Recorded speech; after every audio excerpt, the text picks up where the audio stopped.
Hi, I'm Dr. Gaby Cora, and welcome to my show, Dr. Gaby's Take, Make Life Interesting.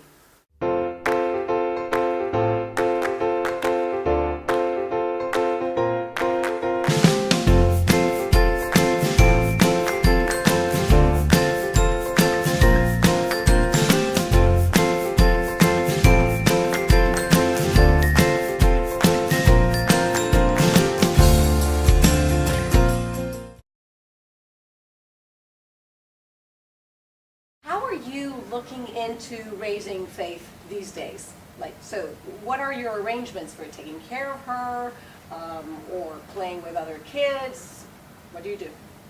Well, was fortunate enough to be able to stay home the first year of her life and take care of her. David works from home, and that sounds like it should work, but it doesn't.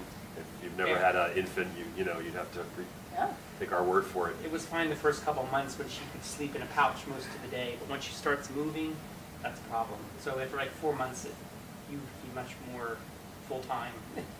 And then I guess when the job that I started in July opened up, it was kind of a perfect job for me, and we had to talk long and hard about if I took it, what we're going to do, because she wasn't even 2 yet, and daycare seemed a little daunting for such a young child, but that's what we ultimately ended up doing. And many parents do it from much earlier, so. Of course. But when it's yourself, we were, oh my gosh, she's so young. How can she be away from us all day? Right. But we were great to have that first year and a half with her at home, and just developing in the past 4 or 5 months, she's in a full-time daycare. Basically, it's a couple blocks from our house. Jesse works in the neighborhood, I'm at home, so we're all within a couple blocks of each other, so we can access her easily. But usually there was in the mornings around 9 until like 4 or 5 in the afternoon. Has your sister been involved at all, or does she want to be involved at all, or how do you feel about that?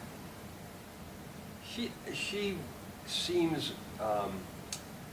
almost the way you would want a birth mother to be if they were doing this, giving their child to you to raise. She doesn't have too many maternal instincts, so I guess that makes it a little easier for her.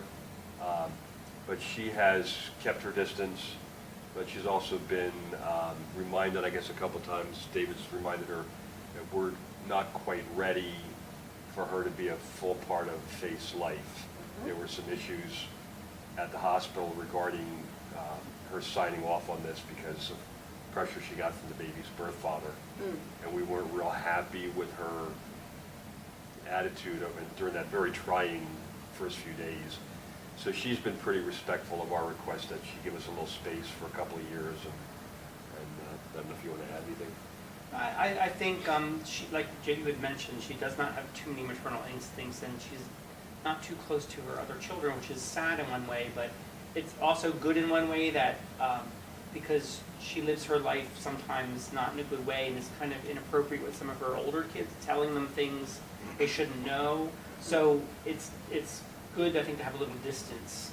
But I keep her updated. I give her photos. I send notes every once in a while. But we've made it pretty clear that she's got some things to work on in her life, and when she gets a little more pulled together and can relate a little better, we'll talk about how that relationship can be.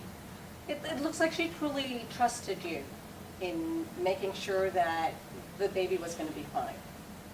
Yeah, and that's my mother always says. She goes, well, at least she made that right decision. She might not be a good mothering person, but she made the ultimate right decision to think of the baby's welfare and know that the baby would be taken care of. And it's a very selfless thing for her to do. Yeah, it's not easy on that end, and it looks like even if it was difficult for her to decide to let you take care of her fully for these years, it may have been a little hard on her, but it looks like she's trying to make the right choice for the baby's sake.